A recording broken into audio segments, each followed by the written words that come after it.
Good morning, YouTube family. Ooh, yeah, that did not want to stay down, did it? So, first off, I may be getting a haircut in the not too distant future. Maybe. We'll see. I've got a friend that cuts hair, but I'm still not going to a hair shop. Just because, it ain't worth it. Just got done reading a bunch of stories about, people that are COVID survivors that are my age. Not trying to go there. But I don't know that I'm going to put the miles in that I usually would on a weekend. Just because, all that gray you see in the background, smoke. The air quality sucks out here. But welcome to Oregon. Yeah, the air feels thin. Well, heavy, I guess I should say. It's one of those where it's kind of like, Detroit Lake doesn't exist anymore, but it's like when I used to go to Detroit Lake. It was a decent enough elevation to climb some of those really big hill things.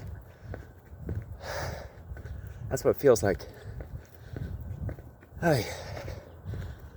Like y'all have seen me walk up hills and everything in some of my videos, whether you watch this channel or my other one. Yeah. It's unique air out here. I cannot wait to get my coffee and then go back to my HEPA filtered house. That would be nice. But 2020 has been a heck of a year. Fires are burning in multiple states. We've got hurricanes and monsoons. Go around the world, they've got a bunch of problems too.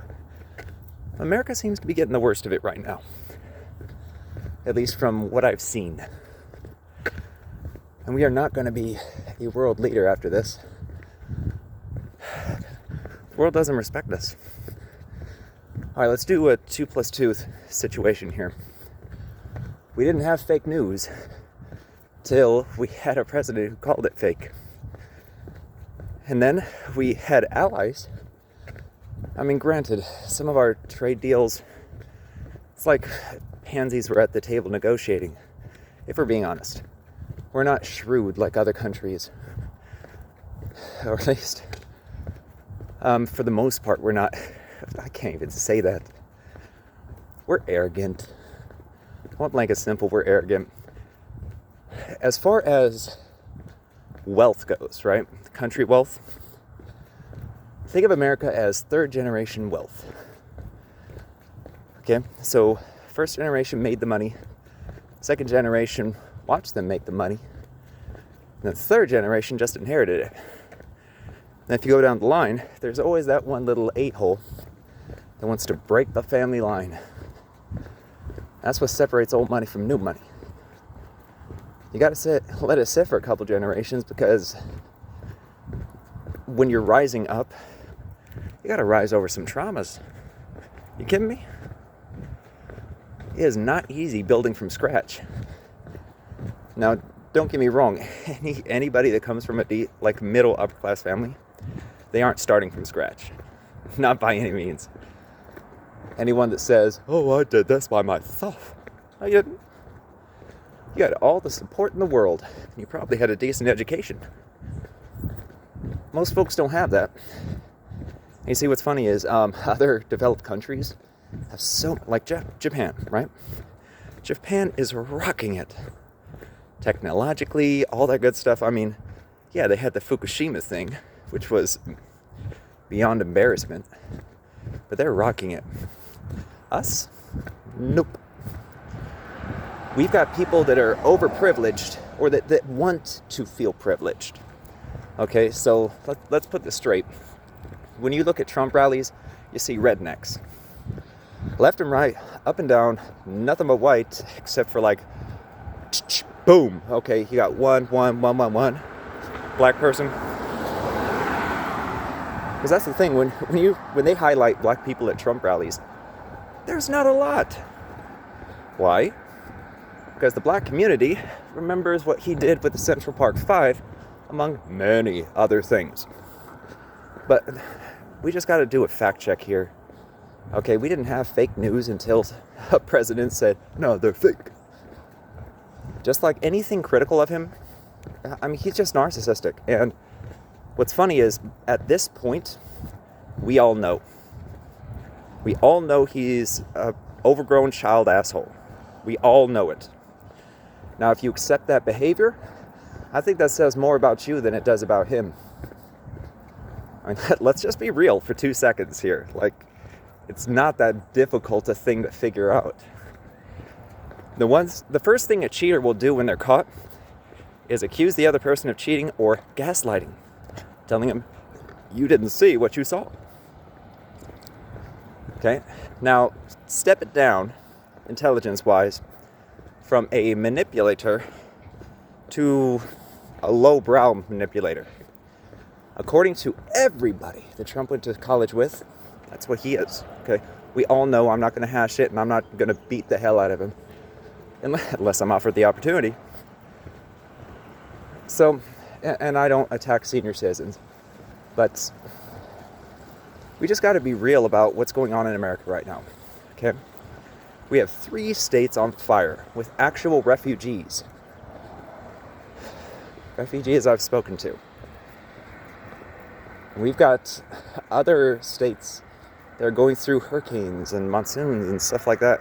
Crazy weather. And here we are, still battling out with each other instead of coming together like every other generation in America has. We are the first one to abandon our principles, which is a dang shame. Not really, though. So what I'm about to do is I'm making some business moves. On the 15th, we moved to a farm. And I got some things we're doing over there. Now, is it going to be overnight? No.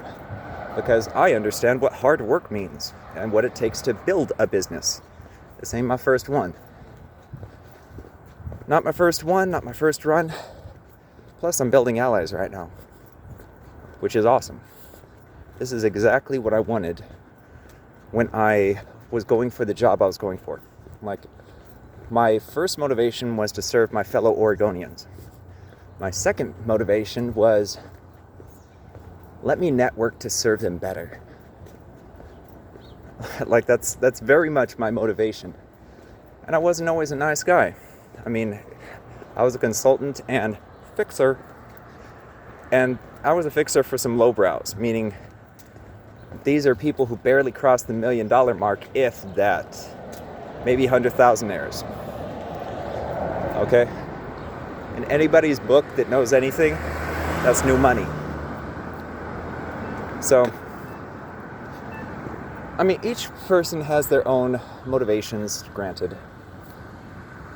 But it's just a matter of seeing whether your motivations match your heart. If you don't have any heart, you know what? That's a personal problem. We can go thuggish with that one, but we ain't going to. Now, once I move, I'm going to have some serious stuff in the works. Literally everything I've been talking about, if you look up Rideshare Commando, that's my other channel. And everything I've been talking about in business has to do with Rideshare Commando. But I've got people that are actually doing what I've said. Tarika Shelby, if I remember right. Shelby or Sylvie. A very difficult name to pronounce for me, just because I've never actually heard anything like it pronounced. But yeah, she's doing it. I got another friend that's doing it, a guy named Justin, who's working on his own. He's knocking it out. He's about to take the next step. See, a difference between somebody who sells you knowledge and somebody who gives you knowledge is a person giving it is doing it from the bottom of their heart. They want you to learn. People selling it, that's how they make their money. And they're just selling you a dream. Anyway, stay tuned, because I'm about to build some stuff. And if what we're doing with the VBA works, which it will, but when it works, it'll make all the difference. That's VVA, Victory for Veterans Alliance. If you want to check it out, vva-usa.org. Catch you later.